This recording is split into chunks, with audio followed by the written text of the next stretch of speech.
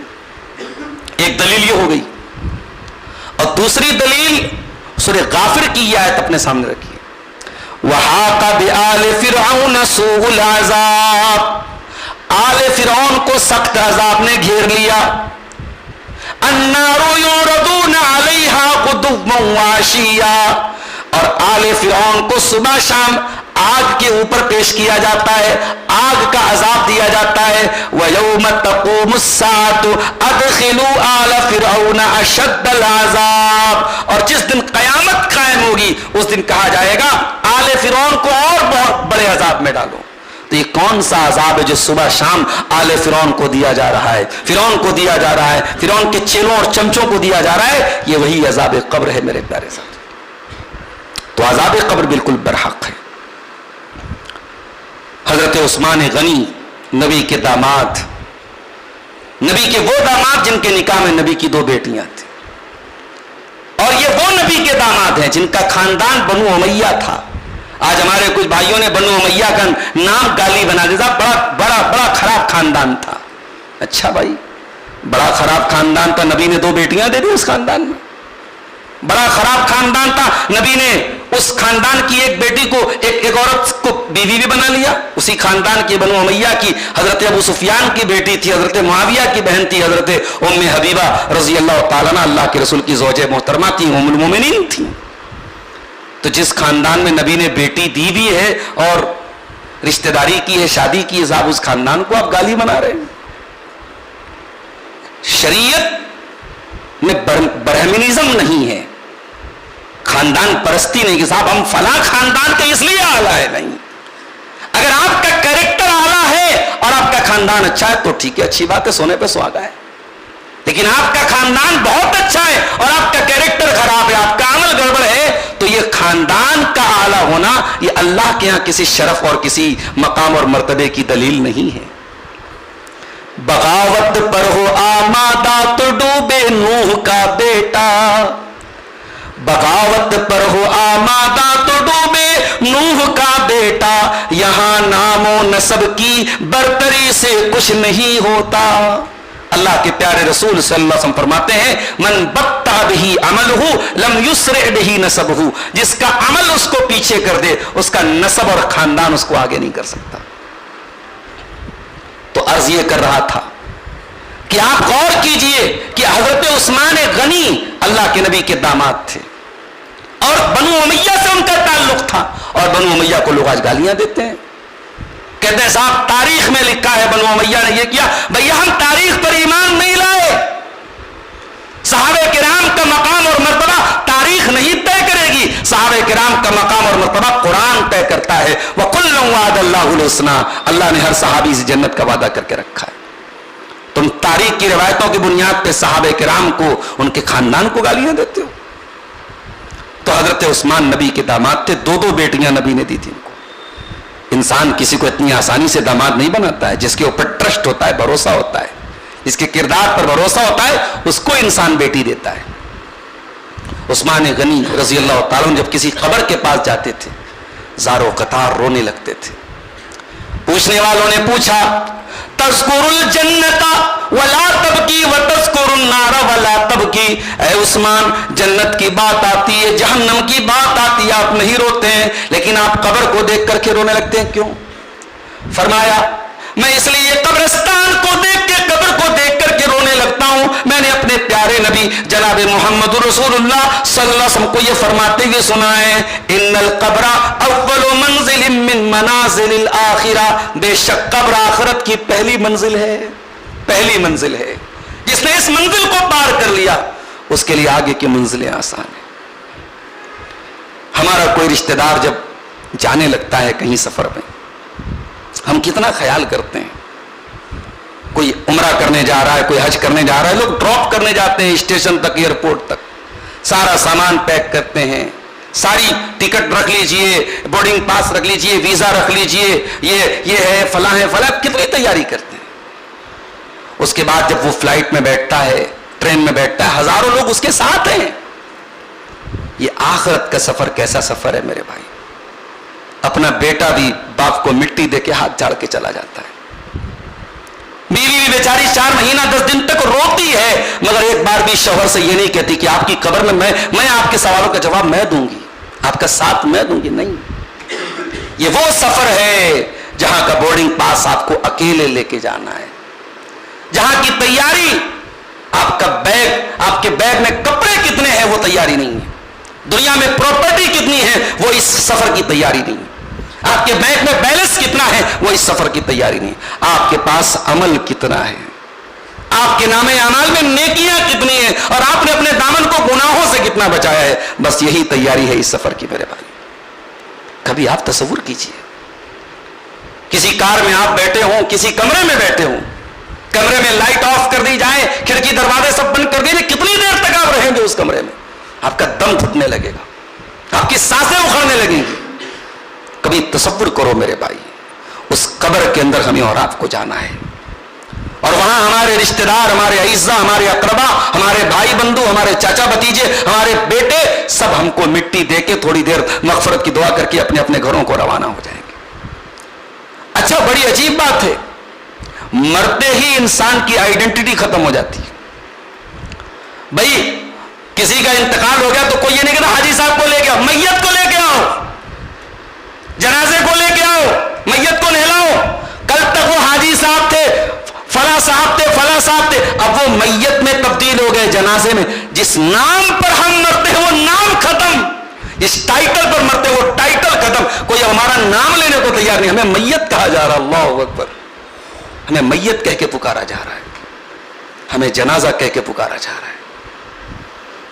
دنیا میں ہم نہاتے ہیں تو باتھ روم میں کنڈی بند کر کے نہاتے ہیں. دنیا کے بڑے پرائیویٹ مومنٹس میں ہوتا ہے انسان کے نہانے کا عمل. آج کیا بے بسی ہے انسان کی کہ آج دوسرے اس کو نہلا رہے ہیں. اس کے پیٹ میں گندگی ہے، دوسرے پیٹ دبا کے اس کی گندگی کو نکال رہے ہیں. اس کے اگر لیٹرین اور پیشاب وغیرہ اس کے بدن میں پھنسی ہے، نہلانے والا اس کو صاف کر رہا ہے. اس کے کرتے کو کینچی سے کاٹ کے اس کی آستین سے اس کے بدن سے کپڑے کو نکالا جا رہا ہے.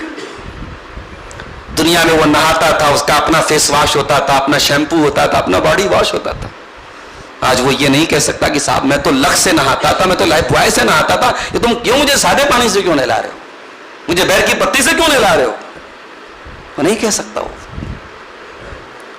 انسان کی بے بسی، اس کی موت کا یہ منظر یاد کرو میرے بھائی تو سمجھ میں آتی. ہائے مال، ہائے مال، جس مال کے لیے انسان جھوٹ بولتا ہے، لوگوں کو بیوقوف بناتا ہے، حلال حرام ایک کرتا ہے، یہ مال آپ کے دم توڑتے ہی، آپ کی سانس کے اگڑتے ہی آپ سے ناتا توڑ دیتا ہے. آپ کے کفن کی جیب میں، آپ کے کفن میں کوئی جیب نہیں ہوگی جس میں آپ نوٹوں کی گڈیوں کو لے کے جا سکیں، اور فرشتے رشوت بھی نہیں لیتے ہیں. جی، یہ نوٹوں کی گڈیاں دنیا میں کام آتی ہے، بس مرتے ہی سارا کام ختم. تو میرے بھائیوں، اس زندگی کی تیاری کرو، اس قبر کی زندگی کی تیاری کرو. اللہ کے پیارے نبی جناب محمد رسول اللہ صلی اللہ علیہ وسلم ایک جنازے میں شامل ہیں.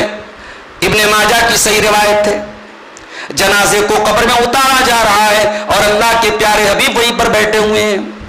آپ کے آس پاس آپ کے صحابہ بھی بیٹھے ہوئے ہیں. اللہ کے پیارے نبی نے قبر کے منظر کو یاد کیا، آپ رونے لگے. حتی بلت سرا، یہاں تک کہ آپ کے آنسوؤں سے وہاں کی زمین بھیگ گئی، اتنا روئے آپ. اور روتے روتے آپ نے اپنے صحابہ سے فرمایا لمثل ھذا فاعدوا یا اخوانی، اے میرے صحابہ اس جگہ کی تیاری کرو، یہاں تم کو آنا ہے. قبر کو دیکھ کر کے اللہ کے نبی رونے لگتے تھے. اپنی ماں کی قبر پہ آپ گئے، جس ماں کو آپ نے 6 سال کی عمر میں کھو دیا تھا.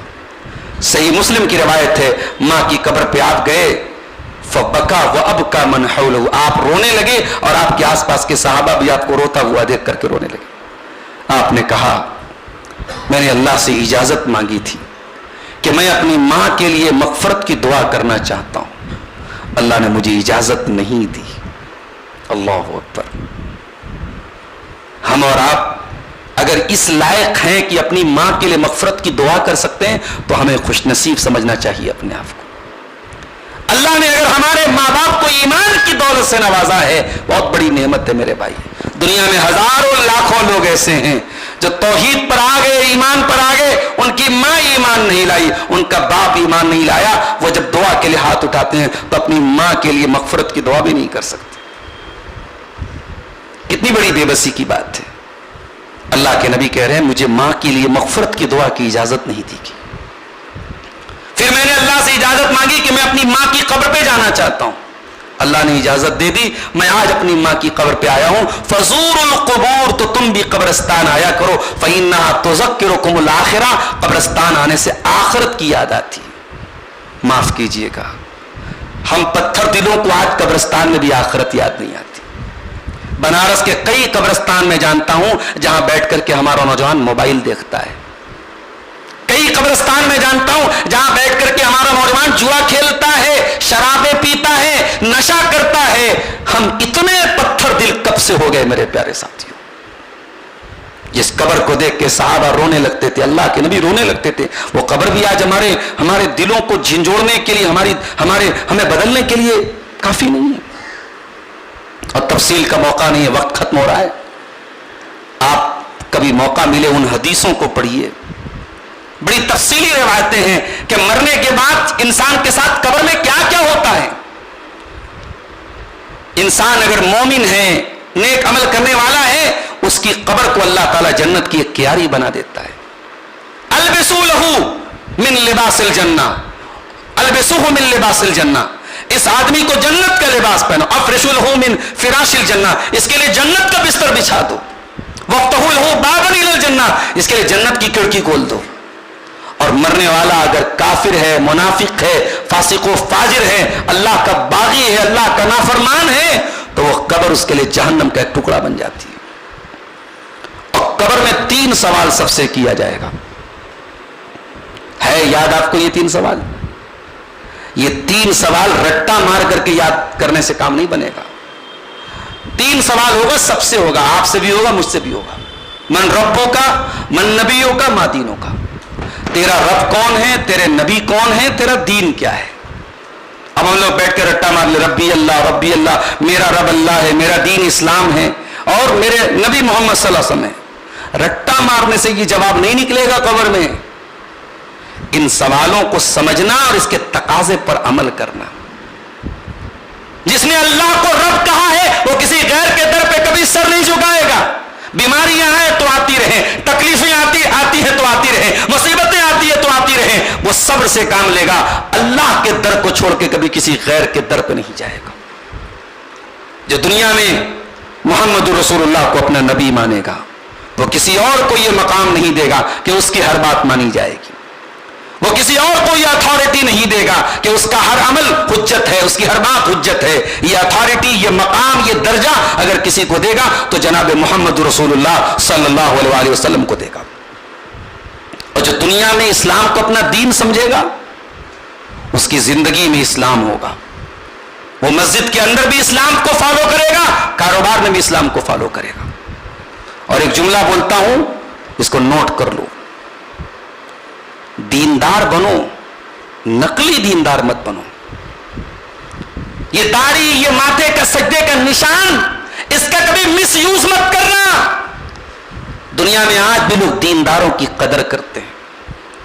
ابھی حیدرآباد جیسے شہر میں گیا, ایک صاحب بتانے لگے کہ مولانا ایک نوجوان لڑکا ہماری مسجد پہ فجر کی نماز میں آتا تھا اور فجر کی نماز پڑھ کے مصلی پر بیٹھا رہتا تھا, اور جب سورج نکلتا تھا 15 منٹ کے بعد اشراق کی نماز پڑھتا تھا, چاشت کی نماز پڑھتا تھا, اس کے بعد جاتا تھا. اتنا بڑا عابد تھا اور 50-60 لاکھ کا غبن کر کے لاپتہ ہے. 50-60 لاکھ کا غبن کر کے لاپتہ ہے. یہ جو دینداری کا چولا پہن کر کے جب بے ایمانی اور فراڈ ہوتا ہے تو لوگ دینداری کو گالی دیتے ہیں.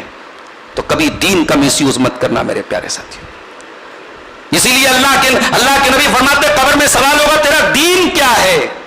بندہ کہے گا میرا دین اسلام ہے. یہ کون کہے گا جس کا دین اسلام, کاروبار میں بھی اسلام تھا, یہ نہیں مسجد میں تو تیرا دین اسلام تھا اور کاروبار میں تیرا دین 420 تھا. نہیں, جس کا دین مسجد میں بھی اسلام, شادی بیاہ میں بھی اسلام, کاروبار میں بھی اسلام, لین دین میں بھی اسلام, اخلاق میں بھی اسلام, جس نے اسلام کو بحیثیت ایک دین کے اور ایک لائف اسٹائل کے اور ایک طرز زندگی کے اپنایا ہوگا, جس کی زندگی میں اسلام ہوگا, وہ یہ جواب دے گا قبر میں میرا دین اسلام. اور ایک آخری بات بیان کر کے بات ختم کر رہا ہوں. قبر میں جب یہ 3 سوال کیا جائے گا تو مومن تو صحیح جواب دے گا, اور جو کافر ہوگا, جو منافق ہوگا, وہ کہے گا ہاں ہاں لا ادری, ہے میں نہیں جانتا. تو جو صحیح جواب دے گا, فرشتہ پوچھے گا تجھے اس سوال کا صحیح جواب کیسے پتا چلا, تو بندہ کہے گا قرأت کتاب اللہ, میں نے اللہ کی کتاب کو پڑھا تھا, فآمنت بہ وصدقت بہ, اور میں اللہ کی کتاب پر ایمان لایا تھا اور میں نے اللہ کی کتاب کی تصدیق کی تھی. آپ کی نظر میں قرآن پڑھانے والے حقیر ہوں گے, آپ کی نظر میں قرآن پڑھانے والوں کی زیادہ ویلو نہیں ہوگی. اللہ کی نظر میں اتنی ویلو ہے کہ جو قرآن پڑھے ہوگا, جس نے دنیا میں قرآن پڑھا ہوگا, جس نے دین کا علم حاصل کیا ہوگا, وہی قبر کے سوالوں کا جواب دے پائے گا. اب آپ یہ ڈیسائیڈ کر لیجئے کہ آپ کی زندگی میں دین کا علم کتنا ہے. آج الحمدللہ ہمارے پاس دنیا کی بہت نالج ہے. ہمارا کاروباری طبقہ, خاص طور سے ہمارے بنارس کا جو کپڑے کا کاروبار ہے, ماشاءاللہ کپڑا ہاتھ میں لوگ چھو کے بتا دیتے صاحب اس میں کتنا جو ہے, اس کی ویلو کیا ہے, اس کپڑے میں کتنا دم ہے, اس میں کون سا دھاگا استعمال ہوا ہے, اس میں کیا میٹیریل یوز ہوا ہے, پوری ABCD پوری بتا دیں گے. ان سے پوچھو بھائی صاحب جنازے کی نماز کی دعا آتی ہے نہیں آتی؟ عمر گزر گئی جنازے کی نماز کی دعا نہیں آتی.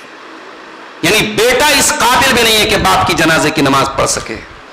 میرے پیارے ساتھیوں, اللہ قرآن میں کہتا ہے یعلمون ظاہرا من الحیات الدنیا وہم عن الآخرۃ ہم غافلون, کہ بعض لوگ ایسے ہوتے ہیں دنیا کی بڑی نالج ہے مگر آخرت کے معاملے میں بالکل غافل ہیں. آج ہماری اکثریت کا وہی حال ہے. آج ہماری قوم کی بیٹیاں, بنارس کا کوئی مال ایسا نہیں ہے, بنارس کی کوئی تفریح گاہ ایسی نہیں ہے جہاں آپ کو کوئی برقع نشین مسلمان لڑکی کسی کافر اور مشرک کی آغوش میں نظر نہ آئے. یہ شرم سے چلو بھر پانی میں ڈوب مرنے کی بات ہے. ہم بے غیرتی اور بے حیائی میں اس لیول پر پہنچ گئے کہ ہماری قوم کی بیٹیاں آج کفار اور مشرکین کی آغوش میں پائی جا رہی ہیں. اس کا مطلب یہ ہوا ہم دینداری کا دعویٰ تو کرتے ہیں, ہمارے گھروں میں دین نہیں ہے.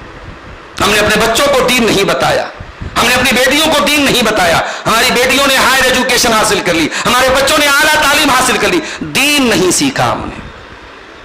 جمعہ کا خطبہ ہوتا ہے آدھا گھنٹے کا, اس میں بھی ہمارا نوجوان بیچارہ اگر 1 بجے جمعہ کی جماعت کھڑی ہونے والی تو 12:55 میں وہ مسجد میں داخل ہوتا ہے. اللہ کے واسطے میرے بھائیوں, دین کو تھوڑا اپنی زندگی میں اہمیت دو میرے بھائیوں. تھوڑا مسجد میں پہلے آ جاؤ, تھوڑا اپنے گھر کی لیڈیز کو بھی مسجدوں میں لے کے آؤ, جمعہ کے خطبوں میں لے کے آؤ, اپنے گھر میں دینداری کا ماحول پیدا کرو. مجھے یاد ہے آج سے تقریباً 5-6 سال پہلے ہمارے بنارس میں کچھ ہمارے نوجوان ساتھی گھر گھر درس کراتے تھے. جامعہ سلفیہ کے بعض اساتذہ کو لے کے کبھی ان کے گھر پہ درس ہو رہا ہے, کبھی ان کے گھر میں درس ہو رہا ہے. اس بہانے کم سے کم لوگ ہفتے میں 1 دن گھر میں اکٹھا ہوتے تھے, دین کی باتیں سن لیتے تھے. اب وہ سب ماحول ختم ہے. میں نے ان لوگوں سے پوچھا بھائی کیوں سلسلہ بند کر دیا؟ کہا کہ اب کوئی سانس لینے والا نہیں, کوئی پوچھنے والا نہیں. ہاں بھائی, دنیا کی کے نام پہ ہم فنکشن کرنے کو تیار ہیں, دنیا کی فضولیات کے نام پہ ہم گیدرنگ کرنے کو تیار ہے, فنکشن کرنے کو تیار ہے, لاکھوں خرچ کرنے کو تیار ہے. دین کے نام پہ ہم سر جوڑنے کو تیار نہیں. میرے بھائی, قبر کی منزل آخرت کی پہلی منزل ہے, اس کی تیاری کرو, اپنے گھر والوں کی بھی تیاری کراؤ, اپنی فیملی کی بھی تیاری کراؤ. اللہ سے دعا ہے رب العالمین ہمیں قبر کی اس منزل کی تیاری کرنے کی توفیق عطا فرمائے. الہ العالمین ہمیں عذاب قبر سے اللہ ہم سب کی حفاظت فرمائے.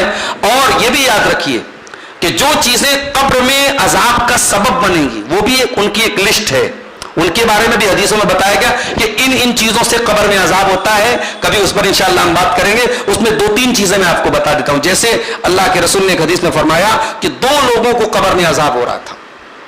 اس میں سے ایک آدمی کیا کرتا تھا, یمشی بن نمیمہ, چغل خور تھا, ادھر کی ادھر کرتا تھا, لوگوں کی برائیاں کرتا تھا. اور دوسرا کیا کرتا تھا,